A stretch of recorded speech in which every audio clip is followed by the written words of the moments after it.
আসসালামু আলাইকুম। এইচএসসি 25 ব্যাচের শিক্ষার্থীদের জন্য গুরুত্বপূর্ণ নোটিশ। আগামীকাল শুক্রবার এবং পরের দিন শনিবার রাত 10টা থেকে শুরু হচ্ছে আমার এই পেজ থেকে মেহেদি বাংলা মানে আমি ক্লাস নিব 25-এর সর্বশেষ সাজেশনমূলক ক্লাস। আশা করছি আগামী শুক্র এবং শনিবারের এই দুটি ক্লাসে রাত 10টা থেকে শুরু হচ্ছে বাংলা প্রথম পত্র এবং বাংলা দ্বিতীয় পত্র নিয়ে তোমাদের যত ভয় বা ভীতি বা পরীক্ষার কয়েকদিন আগে সর্বশেষ তোমরা কিভাবে প্রস্তুতি নিলে পরীক্ষায় পরিপূর্ণ নম্বর পাবে, সব কিছু কমন পাবে এবং কিভাবে পরীক্ষায় ভালো করা যায় মূলত সাজেশন দিব এবং প্রবলেম থাকলে কোনো প্রবলেম মানে তোমাদের সমস্যা থাকলে সেগুলো সমাধান করব। সব কিছু নিয়ে হাজির হচ্ছি আগামীকাল রাত 10টায়।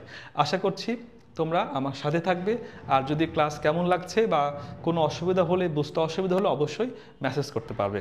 দেখা হচ্ছে আগামীকাল রাত 10টায়। সেই পর্যন্ত সবাই খুব ভালো থাকো, সুস্থ থাকো। তোমাদের সবার জন্য সুস্বাস্থ্য এবং মঙ্গল কামনা করছি। আল্লাহ হাফেজ।